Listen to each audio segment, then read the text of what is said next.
At 3:41 a.m., the ground screamed. A roar like thunder tearing through stone jolted me out of bed, and when I stumbled onto the porch with a flashlight, I saw the mountain was collapsing. A black wall of mud and shattered rock rolled down like liquid fire, swallowing trees, fences, and finally, Sophia Williams' glass mansion, the crown jewel of her so-called luxury resort. In less than a minute, her empire was gone, buried under 30 feet of earth. But that disaster didn't come out of nowhere. I had warned them. I had begged them. Months earlier, Sophia, our iron-fisted HOA president, ordered dynamite to blast into the mountain so she could build her dream resort, ignoring every geological warning, every historic landslide map. She thought her power could outvote gravity. That night the mountain proved her wrong. And trust me, this story only gets darker from here. Before we dive in, tell me in the comments where you're watching from and what time it is. And don't forget to subscribe. You'll want to stay until the very end of this HOA nightmare. For most of my life, I never thought I'd end up here alone, living beneath a mountain that felt more alive than most of the people I'd met in my 64 years. My name is Michael Brown, retired geotechnical engineer, widower, and reluctant homeowner in what used to be a quiet community. Before the chaos, before the HOA turned into a private kingdom, Silver Crown Mountain stood behind my backyard like a sentinel. It wasn't grand like the Rockies, but it had a soul. The slopes were quilted in juniper pines, whispered with the morning fog, and a seasonal stream carried melted snow down to the valley. For a man trying to rebuild his life after burying his wife, it was peace, simple, grounding, sacred. When I first moved here, there was no HOA. Just a loose collection of neighbors, retirees, teachers, a wildlife photographer who rented her cabin to bird watchers. We had no gates, no manicured lawns, no committees arguing over the shade of beige on fences. Life was quiet. You waved at the mailman, you shared peaches from your garden, and nobody cared if your grass grew 2 inches too long. I thought I'd found a place to rest, maybe even heal. But quiet communities don't stay quiet forever. Money has a way of sniffing out beauty, and Silver Crown Mountain was too beautiful to stay untouched.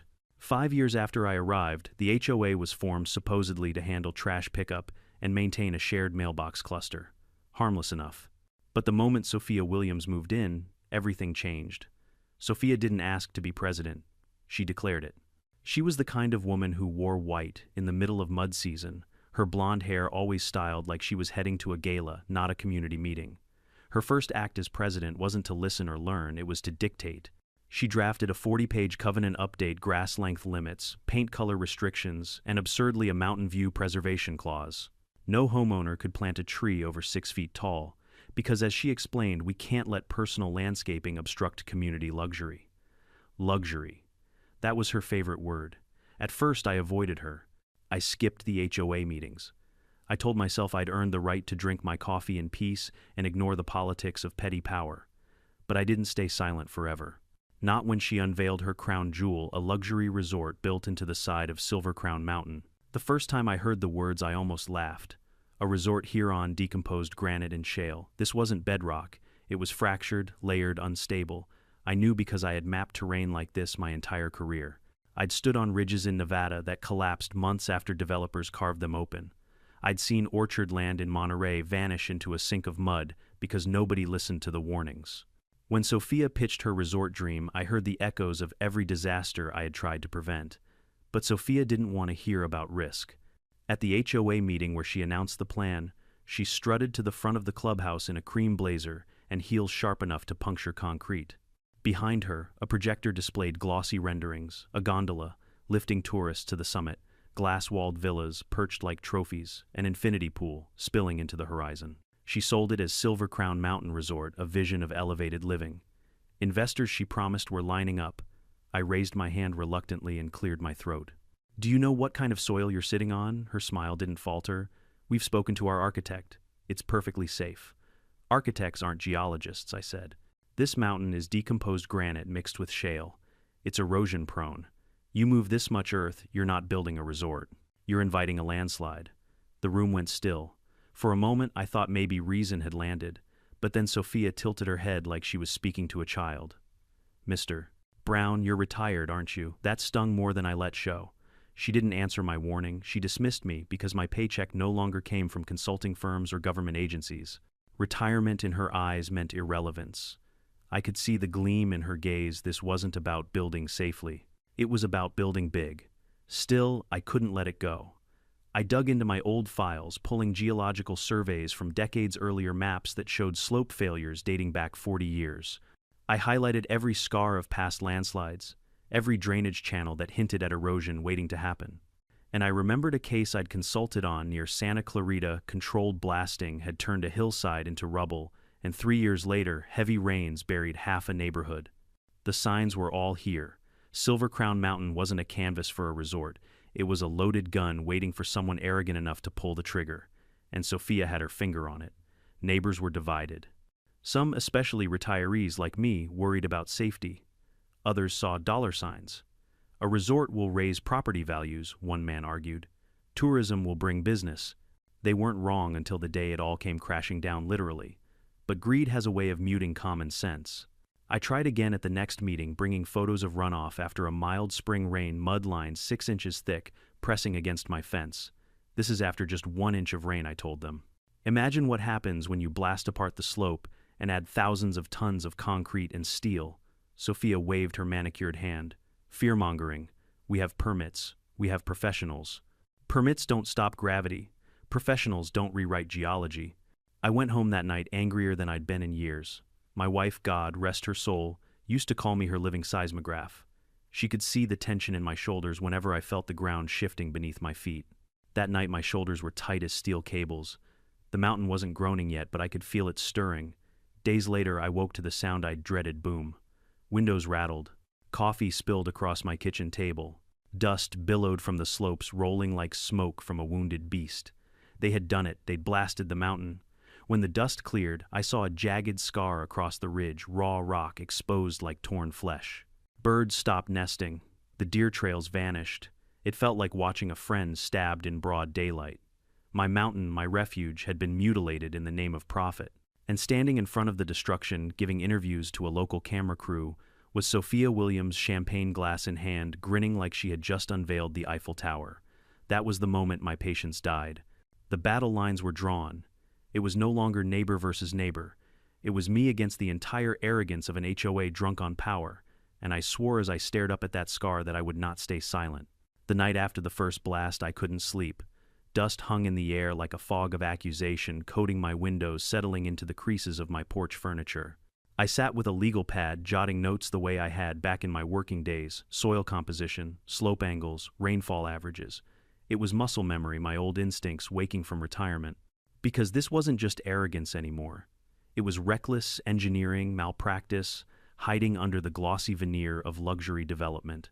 By the next HOA meeting, the whole neighborhood buzzed with talk of Sophia's grand project. Flyers had been mailed out with glossy renderings of the proposed resort. Silver Crown Mountain Resort, elevated living, the banner, proclaimed with promises of a skywalk over the valley, a spa carved into the hillside, even an aerial tram that would carry tourists right past our quiet homes. Investors from Los Angeles, I heard, had already reserved 3 of the proposed villas. The meeting hall was packed. Sophia walked in like she was hosting a TED Talk in a white blazer that seemed to glow under the fluorescent lights. Beside her, a man in a suit clutched a briefcase, her architect, or so she introduced him. Ladies and gentlemen, she began, what we are about to embark upon will transform Silver Crown into the crown jewel of this entire county. This resort will increase our property values, bring prestige, and elevate our community into the future. She clicked her remote, and a slideshow began. Villas with cantilevered balconies jutting over the slope, an infinity pool shimmering against a backdrop of endless sky, a conference hall with glass walls. It was all breathtaking on paper. But to my eyes, every sharp edge was a fracture waiting to grow, every retaining wall was a band-aid slapped on an artery wound. I raised my hand, waited until she reluctantly acknowledged me. Miss Williams, have you conducted a slope stability analysis post-blasting? Her smile tightened. We've had experts review the site. I stood. I've reviewed it too. Decomposed granite mixed with shale is notorious for slope failure. And let's not forget the northern face of Silver Crown collapsed in 1978 after a minor storm. There are records in the county archive. Some neighbors turned their heads toward me. Others frowned, annoyed I was spoiling the sales pitch. Sophia kept her composure, but her eyes narrowed. Mr. Brown, with all due respect, your career is behind you. We're consulting licensed professionals who are active today. An architect is not a geotechnical engineer, I snapped. Permits don't change the laws of gravity. You dynamite that mountain, you destabilize everything beneath it, your homes, your children's bedrooms, the aquifer that supplies our wells. A murmur rippled through the room. For a moment I thought reason might prevail, but then Sophia's voice rose polished and commanding. We cannot let fear stand in the way of progress. This is about opportunity for all of us. Don't let one man's paranoia derail our future. Applause followed, led by her allies. My face burned. I felt like Cassandra in the Greek myths, cursed to speak truths no one would believe until it was too late. After the meeting, as I gathered my notes, a man approached me, Tom Delaney, an accountant with 2 young kids. He spoke quietly, eyes darting toward Sophia's circle of friends. I believe you, he said. I've already seen cracks forming in my basement, but no one wants to stand up to her. You don't need to stand up, I told him. You just need to document. Keep records, photographs, dates, measurements. If it comes to court, evidence is what matters. He nodded, pocketed his phone, and slipped out. Meanwhile, Sophia escalated. The following week, an HOA newsletter appeared in every mailbox. Certain residents, it read, have a history of obstructionism and emotional instability. While we value their prior contributions, they are no longer licensed or practicing professionals. Their speculative fears should not distract from the exciting progress we're making. My name wasn't printed, but it didn't need to be. Everyone knew who she meant. It stung, but it didn't surprise me. In my career, I'd seen developers smear anyone who questioned them. Intimidation was a tool of the trade, but this was different. This was my home, my neighbors, my mountain. So I dug deeper. I drove to the county archive, pulled microfilm records of past slides. I highlighted the 1978 disaster that wiped out half an orchard. I printed rainfall records from the past decade, pointing to the fact that after years of drought, the region was overdue for a severe atmospheric river. I even contacted an old colleague, Samuel Klein, who still worked as a geotechnical consultant. When I emailed him the slope photos, his response came fast. Michael, that cut is unstable. If they keep building, failure is a matter of when, not if. I asked if he'd be willing to put that in writing. He hesitated. His firm did occasional work for developers. But finally, he sent me a signed statement. In my professional opinion, post-blast slope, stability is inadequate. Continued construction without remediation presents high risk of landslide. It wasn't a full report, but it was something. I submitted all of it to the city zoning board, attaching maps, rainfall data, Klein's memo. Weeks passed before they even acknowledged receipt. Bureaucracy moved slower than erosion, and in the meantime, bulldozers carved deeper into the mountain. I started walking the ridge every evening, taking photographs, planting stakes to measure soil movement. Already within 2 weeks, I could see shifts just millimeters at first, then centimeters. One retaining wall at the construction site had developed a hairline crack. The soil beneath looked darker, damp. It was the mountain whispering, I'm moving. Then came the first rain, not a storm, just a soft drizzle. By morning, a thick ribbon of red mud had slumped to the edge of my fence line, 6 inches deep. That was after 1 inch of rainfall. I measured it, photographed it, logged it into my growing file titled HOA Negligence, Resort Phase 1. But when I tried to present my findings at the next meeting, Sophia cut me off. Mr. Brown, this board has voted to limit unsolicited expert opinions. Unless requested, your reports are not admissible. You didn't even read them, I snapped. Because they're not relevant, she shot back, her voice sharp as glass. This community supports progress. If you can't handle that, perhaps Silver Crown is no longer the right place for you.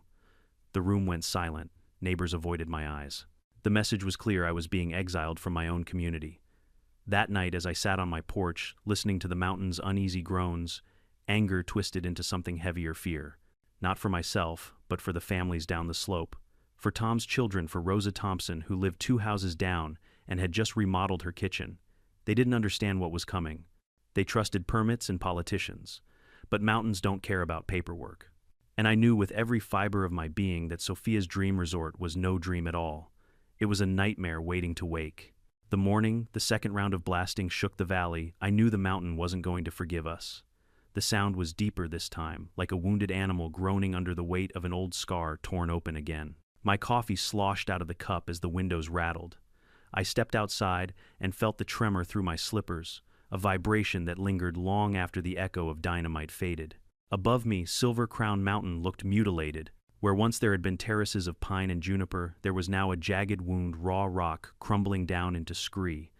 Dust plumed in the air, settling over rooftops like gray snow. A hawk wheeled overhead, screeching, then vanished. Even the birds knew this place wasn't safe anymore.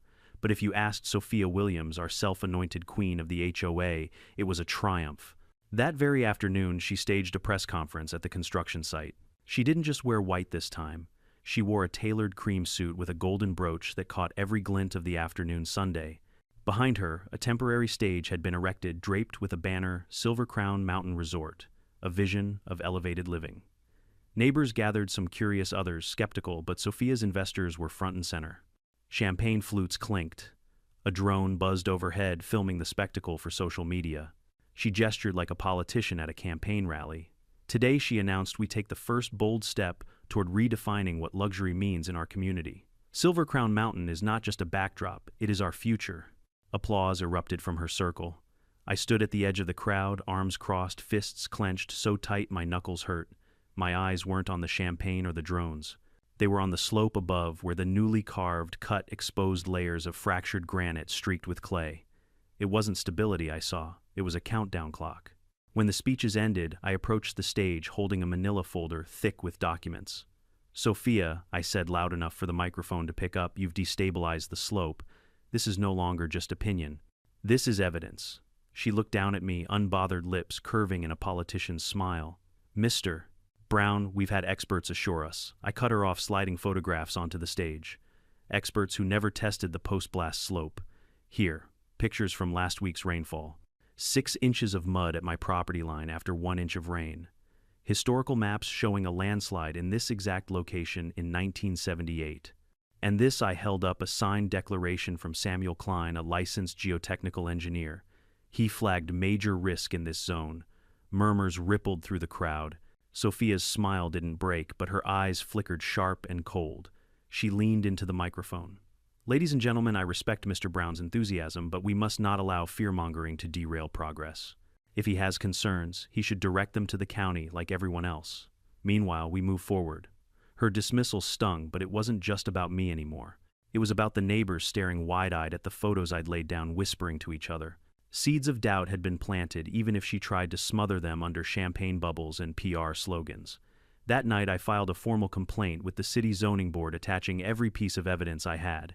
Soil maps, rainfall logs, Klein's statement, photographs of the scarred slope. I CC'd the county environmental office and even reached out to an old friend who still worked at CalGeo. But government wheels turn slowly, and Sophia knew it. By the time I received an automated case, received email, bulldozers were already carving access roads for the resort. The days that followed felt surreal. Construction trucks rumbled past my house at dawn, engines growling as if mocking my warnings. Dust coated everything, cars, windowsills, even the coffee table inside, no matter how often I wiped it down. My neighbor Rosa complained that her toddler had developed a cough. Tom Delaney told me cracks were spiderwebbing across his garage floor. Yet every night Sophia strutted through the construction site like a general surveying her army. One afternoon I walked up the public easement near her mansion in progress. The skeleton of the building was already rising, steel beams stabbing into the air, framing out glass walls that would someday offer a panoramic view of the valley. It looked less like a home and more like a monument to hubris. "Hey," a voice barked. I turned to see the contractor, a thick-shouldered man with a tape measure clipped to his belt. His name was Vince, Sophia's cousin, as I later discovered. "You keep snooping, we'll call the sheriff." "This is a public road," I said evenly. He smirked. "You got a problem with progress." "Not progress," I replied. "With arrogance." He laughed, shaking his head. "Old folks like you don't get it. Nobody wants your little birdwatcher cabin anymore. People want luxury, views. Sophia's building the future." I stepped closer, lowering my voice. "And when the mountain slides, you'll wish you had my elevation." For just a moment, his smirk faltered. But then he waved me off like a fly and went back to shouting orders at his crew. That night, I doubled my efforts. I set up motion-triggered trail cameras along the ridge. I planted survey stakes to measure soil creep. Every day I logged data into a folder I titled HOA Negligence, Resort Phase 1. My house turned into a war room. Blueprints, aerial maps, printed photographs, pinned across the walls like a detective's caseboard. I wasn't just preparing evidence for the city anymore. I was preparing for a disaster I knew was inevitable. Weeks passed. Then came another rain, not a storm, just a steady drizzle. but the mountain whispered louder this time. I heard it while standing on my back deck, a long groaning sigh that made the boards beneath my feet creak. When I shone my flashlight up the slope, I saw it a thin sheet of mud oozing downward, subtle but undeniable. I documented it all. Timestamps, photographs, soil displacement measurements. But while the mountain whispered, Sophia roared louder. She launched a smear campaign, emails, newsletters, even whispers on neighborhood Facebook groups. Suddenly I was unstable, paranoid, and obstructionist. One anonymous post even suggested I was sabotaging the slope myself to prove a point. It was absurd, but effective. Some neighbors stopped waving when I walked by. Others avoided eye contact altogether. That's the thing about lies, they don't need to be true, just loud. Still, I refused to back down. Because while Sophia played politics, the mountain was shifting under our feet. And I knew one truth, more certain than any HOA bylaw or county permit: when the earth decides to move, no vote, no rule, no white blazer can stop it. The first real storm of the season didn't start with a bang, it started with a whisper. Low gray clouds rolled over Silver Crown Mountain like a heavy blanket flattening the horizon. The air thickened, damp and electric, and I could feel the tension in my bones long before the first raindrop fell. My wife used to joke that I was a human barometer. I'd grow restless before a storm, pacing the house, muttering about pressure changes. That night, as the drizzle began to dot the deck, my stomach clenched. I knew the mountain wasn't ready. By midnight, the drizzle had become a steady rain. Water ran in ribbons down the scars left by blasting dark streaks against the raw granite face. From my back window, I could see the slope shimmering like wet clay, glistening under the beam of my floodlight. The retaining walls Sophia's cousin had rushed to pour leaned just slightly out of line, their bases stained with mud. I stepped into my boots, grabbed my flashlight, and trudged outside. The rain plastered my hair to my forehead, but I didn't care. I walked along the edge of my fence, pressing the beam up the slope. That's when I heard it, a low groan, deep and ancient, as if the mountain was shifting in its sleep. I knelt, dug my fingers into the mud, and felt that the soil was loose, spongy, saturated well beyond its limit. One more storm, I thought, and gravity would do the rest. The next morning, I drove straight to the county office, my folders thick with evidence. I carried photographs of the slope, time-stamped videos from my trail cameras, rainfall logs, showing saturation rates, even Klein's signed memo. The clerk at the zoning desk barely looked up as she stamped my submission. "We'll review this and get back to you," she said flatly, sliding the papers into a stack that already looked a mile high. "Ma'am," I said, trying to keep the anger from my voice, "this isn't a pothole complaint. That slope is moving. If you don't act, people are going to lose their homes." She sighed, scribbled a note on a sticky pad, and nodded. "I'll flag it urgent." Urgent. I'd heard that word before. It usually meant too late. That evening, the HOA held another meeting. Sophia stood at the podium like a queen on her throne, dripping confidence in a tailored pink blazer and diamond earrings that sparkled under the chandelier she'd insisted the HOA install last year. The room was packed, whispers bouncing off the velvet chairs. Word had spread that one of the retaining walls near Lot 3 had already buckled during the rain. Sophia cleared her throat and smiled. "Good evening, everyone. I know there's been some concern, but let me reassure you the resort project is safe, secure, and fully permitted. We've consulted professionals and everything is under control." I stood holding my folder. "That's a lie." Gasps rippled through the room. Sophia's smile froze. I walked to the front, placed my folder on the side table, and faced the crowd. "I've measured 4 separate soil shifts since the blasting began. One retaining wall has already failed. These aren't opinions. These are measurements, photographs, signed reports from licensed engineers. If we don't stop construction now, we're risking lives, your children's, your homes." Sophia raised her hand like a conductor silencing an orchestra. "Mr. Brown, this board has already reviewed your concerns." "No," I cut in, my voice louder than I intended. "You didn't review anything. You dismissed them. You didn't distribute my documents. You didn't inform homeowners that Klein's report even existed." The room erupted into whispers. Rosa Thompson raised her hand, voice trembling. "My kitchen tiles cracked last week." "Are you saying that's connected?" Sophia waved her off. "Coincidence. Homes settle all the time." "Not like this," I snapped, pulling out a photo. "This is Lot 3. The slope has slumped 4 feet in 3 weeks. That's not settling. That's collapse in slow motion." Another neighbor, Tom Delaney, stood, his voice sharp. "Is this true, Sophia? Did you ignore these reports?" Sophia's cheeks flushed crimson. "This is fear-mongering. We followed every code. Every permit was approved." "Permits don't make a mountain stable," I shot back. "You can't legislate geology." The room fell into chaos. Some shouted at Sophia, others at me. But beneath the noise I could sense it. Doubt had crept in. Seeds of resistance were sprouting. Sophia banged her gavel, trying to regain control. This meeting is over. She stormed off her heels, clicking like gunshots on the polished floor. The next morning, I found a rock through my truck window. No note, but the message was clear: shut up or else. Later, a notice appeared taped to my door. You are in violation of Article 4, Section 3B of the HOA Code, unauthorized distribution of materials without board consent. Fine, $250. I laughed bitterly. They were fining me for warning them about their own negligence. But the laughter faded as I picked glass out of my truck seat. If Sophia thought intimidation would silence me, she hadn't been listening to the mountain. I contacted my old friend Ricky Hampton, a lawyer who specialized in construction liability. I emailed him the cease and desist. Sophia's attorney had sent me a sloppy document full of threats about libel and defamation. Ricky called me within the hour. Michael, he chuckled, this is a bluff. They don't have a leg to stand on. You want me to fire back? Not yet, I said. Let them bury themselves first. Because when the rain really comes, the mountain will speak louder than I ever could. And the rain was coming. Forecasts warned of an atmospheric river forming over the Pacific, a storm system capable of dumping inches of rain day after day, the kind of storm that wakes dead rivers and feeds old landslides. I reinforced my drainage lines, cleared my gutters, moved photo albums to the attic. My hands shook as I hammered plywood over the basement vents. By the second day of rain, water gushed down the slope like veins of mercury.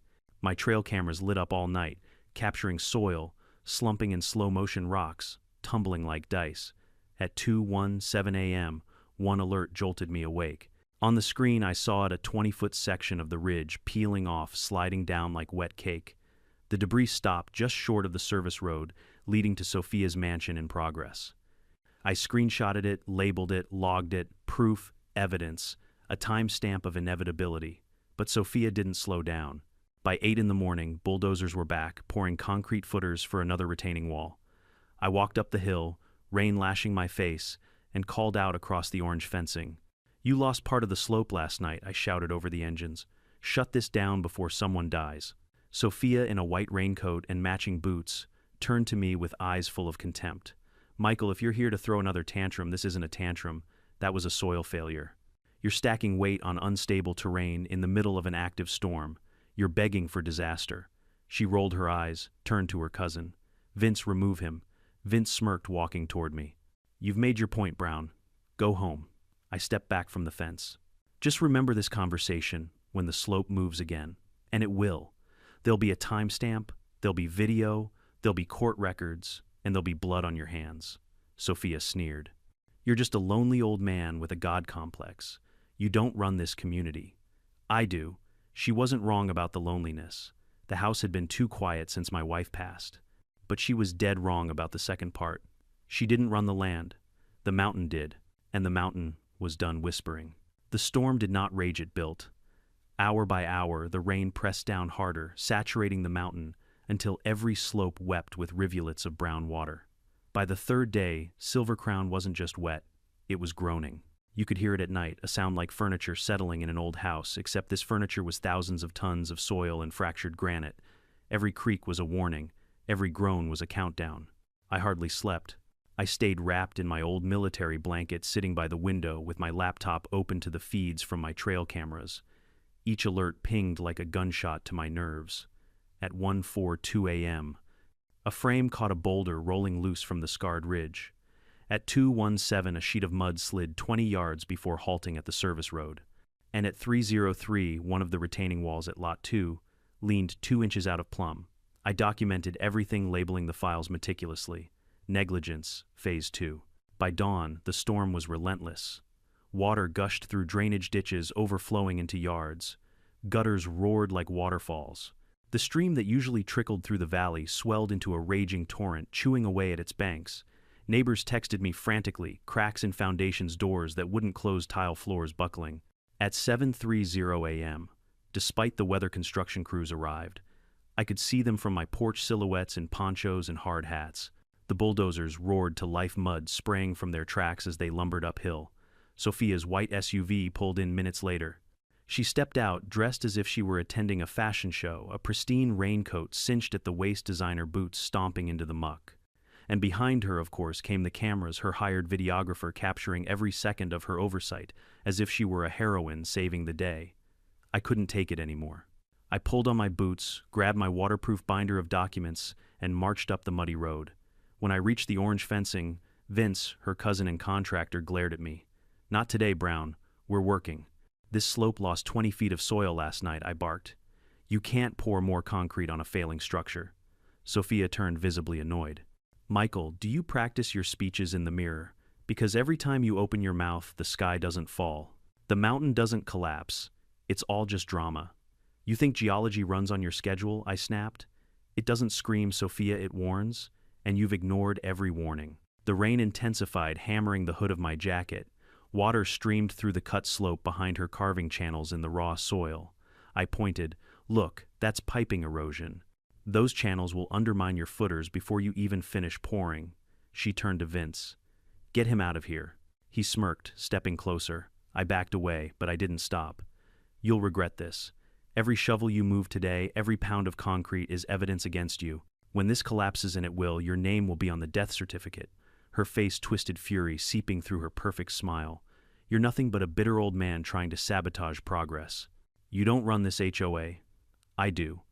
I left before Vince could shove me mud-sucking at my boots with every step. My heart pounded with rage and dread. Not because I'd been insulted, I was used to that, but because I'd just seen something. Sophia refused to acknowledge the slope was actively failing. It wasn't a question of if. It was a question of when. That night, the storm reached its peak. Sheets of rain battered rooftops. Trees swayed violently, their roots clutching at ground that no longer wanted to hold them. At 3:41 a.m., the sound came, the one I'd been waiting for, the one I'd been dreading. It was not a crash. It was not a single boom. It was a roar, deep and primal, like the earth itself was tearing open. My house shook. Pictures fell from the walls. I bolted onto the deck, flashlight trembling in my hand, and watched as Silver Crown Mountain unleashed her fury. At first, the slide moved almost gracefully, a slow surge of mud spilling like thick lava. But then it accelerated, ripping trees from their roots, hurling boulders the size of cars, swallowing fences whole. The service road vanished. And then, in one horrifying moment, Sophia's half-built mansion, her crown jewel, buckled. The steel beams twisted like paper straws. The glass framework shattered with a sound like breaking ice. The entire structure tilted forward and disappeared into the churning mass of earth. The lights cut out. The roar grew louder. And then, just as quickly as it had begun, silence. I stood frozen, rain soaking me to the bone, heart pounding in my ears. From the valley below, faint screams echoed. A floodlight flicked on near one of the trailers that had miraculously survived. People ran uphill with radios, but they couldn't reach the site. There was nothing to reach. The mansion was gone. By dawn, the neighborhood was chaos. Fire trucks and rescue vehicles lined the road. Neighbors huddled in blankets, eyes wide with fear. Rosa clutched her child, sobbing. Tom Delaney's voice cracked as he tried to explain to a firefighter about the cracks in his foundation. Helicopters circled overhead, cameras capturing the scar gouged into the mountain. And then, staggering out of the mud, was Sophia Williams. Her pristine raincoat was torn and caked with filth. Her mascara ran in black streaks down her pale cheeks. She didn't scream, didn't shout. She just stared at me across the crowd, her eyes hollow, as if I had summoned the mountain myself to punish her. But it wasn't me. It was never me. It was gravity. It was arrogance colliding with inevitability.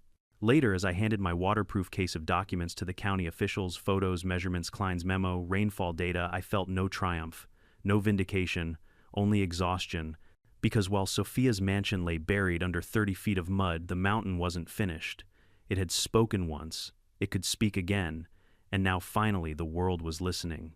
The hours after the landslide were a blur of sirens, shouts, and the hollow thrum of helicopter blades cutting through the mist. The county had dispatched search and rescue, their floodlights sweeping over the scarred mountain face like frantic fingers probing a wound. Neighbors clustered along the barricades, clutching blankets and styrofoam cups of coffee, handed out by volunteers. Their faces were pale, drained the shock of what we had all just witnessed, etched in every furrow and trembling lip. I stood among them, but a part mud still streaked across my coat, my waterproof binder clutched to my chest. Inside were the files I had prepared for months, photographs, rainfall logs, Klein's signed declaration, slope measurements marked in millimeters, evidence that none of this was an act of God, as Sophia would inevitably claim. No, this was human-made, predictable, preventable. By mid-morning, the media arrived.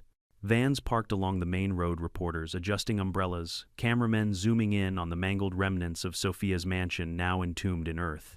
The headlines wrote themselves: luxury mansion buried in silver crown, landslide, HOA dream turns disaster. Was this avoidable? Neighbors turned to me, some with gratitude, others with guilt. Tom Delaney approached his 2 children huddled against him. "Michael," he said, his voice raw, "you were right. God help us, you were right." "Why didn't we listen?" I shook my head. "It's not about being right. It's about surviving what's still coming. That slope hasn't finished moving." He swallowed hard, holding his kids tighter. Sophia, meanwhile, was alive. I saw her by the triage tents, wrapped in a silver emergency blanket, mud streaked across her face. She sat stiffly, shoulders squared, even as her hands shook. The cameras swarmed her, hungry for a statement. When she finally spoke, her voice cracked, but her tone was calculated. "We are working closely with county officials," she recited, reading from a damp piece of paper, "to understand the unexpected geological instability that has affected our beloved community. Our thoughts are with everyone impacted."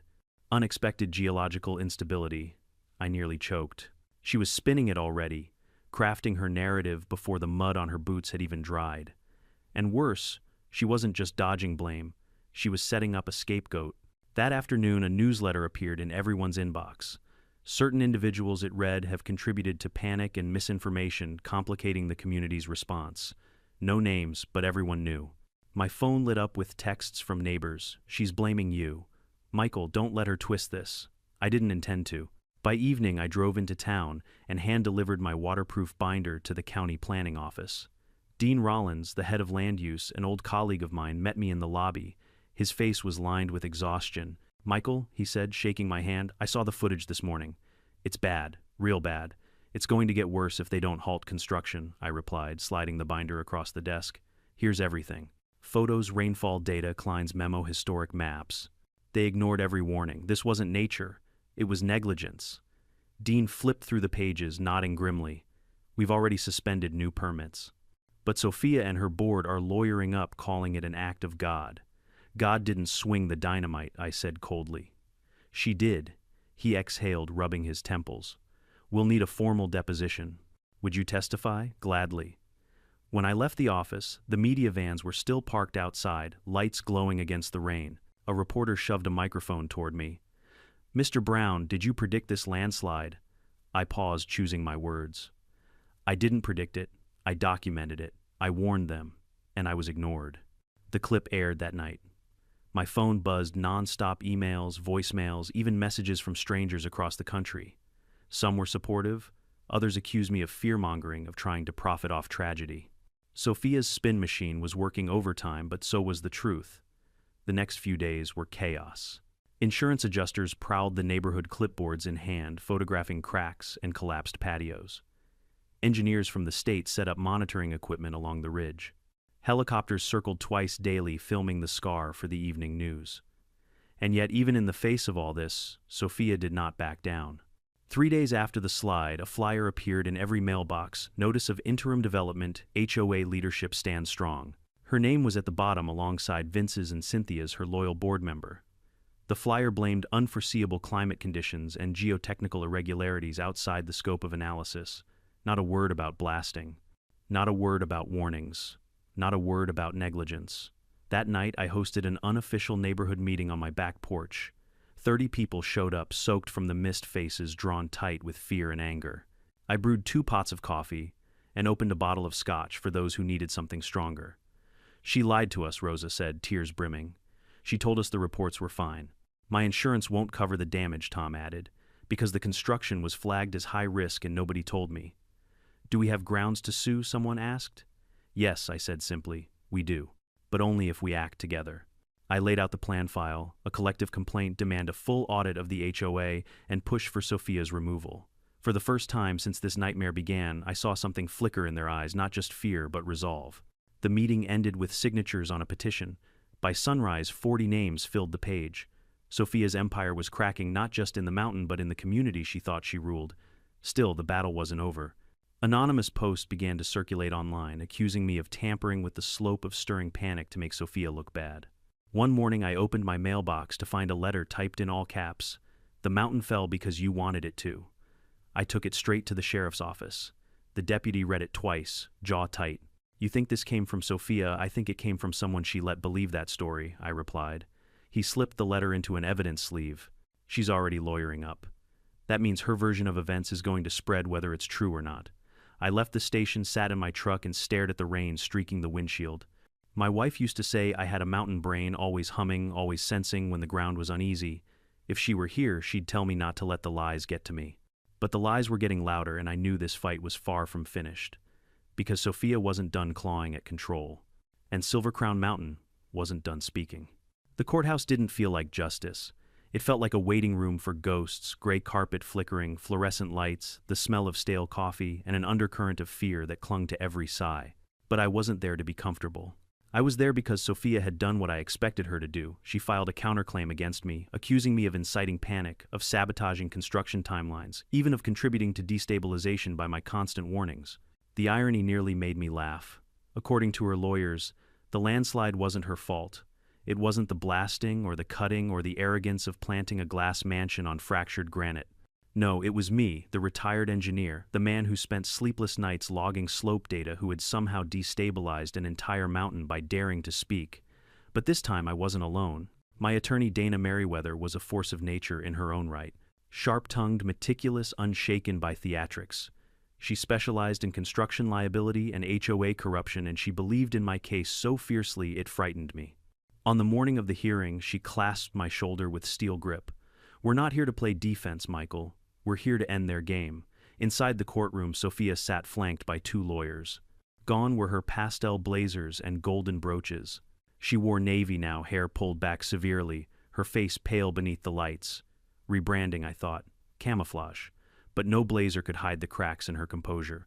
The judge, Justice Ballinger, didn't waste time. "We are here to determine whether Mr. Michael Brown's statements and reports are protected speech under California's anti-SLAPP statute." Her voice was gravel-wrapped in velvet, measured, authoritative. "Miss Williams, your counsel may proceed." Sophia's lead lawyer, Byron Hale, rose smoothly, brushing imaginary lint from his sleeve. He was polished, media-trained, every word honed for cameras as much as for the judge. "Your Honor, this is a textbook case of hindsight bias. My client, Miss Williams, followed every protocol. Permits were secured, contractors licensed, experts consulted. The suggestion that Mr. Brown's alarmist communications did not stir panic in the community is naive. His public postings undermined confidence, delayed responses, and may have indirectly contributed to environmental destabilization." The judge's eyebrows lifted. "You're suggesting Mr. Brown's warnings caused the slope to fail?" "Not directly," Byron said with a hint of a smile. "But destabilization is a chain reaction. Panic can affect timelines, which can in turn affect soil retention. His interference had consequences. My blood boiled. They were trying to alchemize lies into truth. But Dana was ready. She stood calmly, voice steady as iron. In 2019, Mr. Brown submitted 3 separate geological assessments to the HOA, and to county officials she began holding up a color-coded folder. These reports were substantiated by photographic evidence, independent expert analysis, and historic precedent. In 2020, under Miss Williams's leadership, blasting began, despite documented warnings.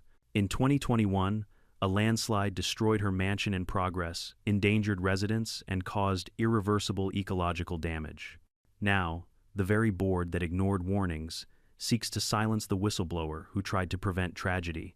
She turned toward the judge. "This isn't just an abuse of process. It is a betrayal of public trust. Mr. Brown didn't incite panic. He incited reality." The judge leaned back, studying us. Silence stretched like a taut wire. Finally, she spoke. "The anti-SLAPP motion is granted. The counterclaim is dismissed with prejudice. Miss Williams's legal team is ordered to pay the respondent's legal fees." The words landed like thunder. Sophia's jaw clenched. Byron whispered furiously in her ear, but she didn't move. Her hands tightened on the polished veneer of the table, knuckles white. In that moment I saw it. The fracture. Not in the slope, but in her empire. Outside, the courthouse reporters swarmed. Dana spoke first, her voice sharp as a blade.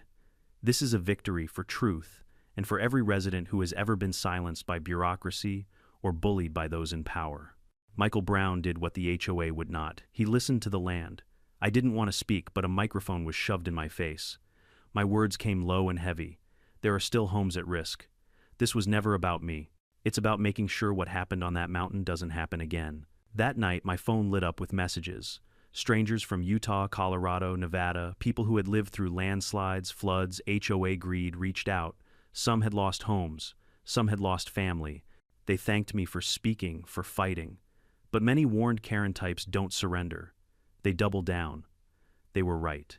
A week later, Sophia emerged again, standing at a podium by the construction site with a new lawyer at her side. His name was Byron still, but sharper now, more theatrical. Cameras clicked as he spoke, his words dripping with sympathy crafted to mislead. This was a tragedy rooted in unpredictable environmental shifts, he declared. Assigning blame to two well-meaning community leaders, especially based on hindsight, serves no one. We urge the public not to be misled by individuals presenting themselves as experts, especially those with personal grievances. The cameras swung toward me, standing in the crowd. My neighbors murmured. Sophia's eyes found mine cold and defiant. That night I appeared on Channel 5 News. The anchor asked Mr. Brown, "Did you predict this landslide?" I looked straight into the camera. I didn't predict it. I documented it. I warned of it, and I was ignored. Do you believe the HOA is trying to make you the scapegoat? I believe power doesn't like accountability. When you can't silence someone with process, you try to smear them. That's what's happening here. Do you feel vindicated? I paused. The mountain loomed behind me on camera, wrapped in tarps and erosion fencing. No. Vindication means I got what I wanted. I never wanted this. I wanted them to stop before the mountain did what mountains always do when pushed too far. The interview aired. Support poured in. But so did the threats. Online whispers, anonymous letters, muttered insults at the grocery store. Sophia's machine kept grinding, even as her mansion lay buried under 30 feet of mud. The final blow came from the State Geologic Task Force. Their preliminary report was brutal blasting, and improper grading had rendered the slope unstable in direct violation of multiple ordinances. The report cited willful disregard of geological advisement, highlighting my warnings by name. For once, the truth wasn't buried. It was in bold print. The media pounced. Headlines screamed, HOA ignored warnings, whistleblower vindicated, luxury dream geological nightmare. Sophia's empire was collapsing faster than her mansion had. Board members resigned. Investors pulled out. And whispers of recall grew into a roar. For the first time in years, I felt momentum. Not fear, not despair, but the turning of a wheel that might finally crush the arrogance that had nearly buried us all. But the fight wasn't over. Sophia wasn't gone. Not yet. And I knew she would claw at power until the very last stone slipped from her fingers. The recall vote came faster than I expected. Within 2 weeks of the task force's preliminary report, half the neighborhood had signed petitions demanding Sophia's removal. By the end of the month, the tally was overwhelming. 87% of residents voted to strip her of her title as HOA president. The empire she had built with polished speeches, glossy brochures, and intimidation collapsed with a single sheet of paper slipped under every door. Sophia Williams removed effective. Immediately. But if I thought that would be the end, I was wrong. Power never leaves quietly. For days after the recall, Sophia lingered in the neighborhood like a ghost, unwilling to vacate the house she no longer owned. I spotted her SUV parked outside Cynthia's place, her last loyal ally. Curtains twitched when I passed, but she never came out. Rumors swirled. She was meeting lawyers late at night, calling county officials, threatening lawsuits. Meanwhile, the community itself was in shambles. Dozens of homes had visible damage, cracked foundations, slumped patios, buckled driveways. Insurance companies were circling like vultures, looking for reasons not to pay out. And still above it all, the mountain loomed scarred and restless. A daily reminder that it could speak again with another storm. The interim board formed quickly, led by Rosa Thompson and Tom Delaney. They asked me to serve as their geological advisor, but I hesitated. I had spent months fighting, documenting, testifying. I was tired. My body ached from sleepless nights, my mind frayed from the constant hum of vigilance. But Rosa looked at me with those determined eyes, and Tom's children clung to his hands like anchors. "We need you, Michael," Rosa said simply. And I realized this wasn't about me anymore. It was about stewardship, about making sure no one else lived through what we had. Our first act was to halt all development permanently on the northern face of Silver Crown. The county backed us, citing the task force's findings. What was once slated to be a luxury resort was now officially unbuildable land. We proposed something radical. Instead of rebuilding, we would restore. A preserve. A sanctuary. Not just for wildlife, but for ourselves. We planted native grasses whose roots could knit the soil. Volunteers laid natural fiber mats along the gullies to slow erosion. College students studying geology came to help chart drainage patterns. Slowly, the gouges in the slope began to soften, clothed in green, instead of raw, bleeding rock. The mountain wasn't healed. It never would be fully, but it was beginning to breathe again. It was during one of those volunteer days that Sophia returned. She didn't march in with cameras this time. She came alone in hiking boots and a faded jacket, her hair pulled back without the gloss of hairspray. I saw her standing at the trailhead, hesitant, almost small. For a long moment, I considered ignoring her, but then she walked toward me, her steps slow, deliberate. "Michael," she said quietly, her voice stripped of the command it once carried. I wanted to see it. One last time. I studied her. Mud streaked her boots, her hands trembled slightly. She wasn't the woman who had laughed at my warnings in a white blazer. She was just another neighbor who had lost everything. I sold the last property, she admitted, staring at the scarred slope. "The highway lot. It's all gone now." I said nothing. "I've been volunteering at an environmental center in Colorado," she added, her voice barely audible, "teaching kids about watersheds, about how fragile land can be." I turned to her. "Do you tell them about Silver Crown?" A bitter laugh escaped her lips. "Only the parts I can say without choking." We stood in silence. Finally, she reached into her pocket and pulled out a smooth stone, dark and teardrop-shaped. "I found this after the slide," she said, placing it on the bench between us. "I kept it. I don't know why. Maybe to remind myself. I didn't pick it up, neither did she. The stone stayed there, a quiet marker of everything lost and everything learned. Before she left, she looked at me with wet eyes. "I wanted to hate you. For a long time I did. I thought you were trying to humiliate me, but you were trying to stop me from killing someone." Her throat tightened. "I'm sorry. I believed her not because of the words, but because she came alone. Because guilt, when it's real, doesn't shout. It whispers. And it lingers. I'm not the one who needs your apology," I told her softly. "The mountain is." She nodded, then walked away, disappearing into the trees. I never saw her again. But the stone remained. Months later, the community gathered for the first Mountain Renewal Day. Children planted saplings. Neighbors built wooden benches from storm-felled oaks. A local poet read verses about resilience. We unveiled a plaque at the overlook, in memory of the land lost and the warnings not heard. It wasn't about blame anymore. It was about remembering. A boy no older than 10 tugged at my sleeve that day. "Are you the man who saved the mountain?" he asked, his eyes wide. I knelt, meeting his gaze. "No," I said. "The mountain saved itself. I just refused to look away." He smiled, then darted off to chase butterflies through the meadow where Sophia's mansion once stood.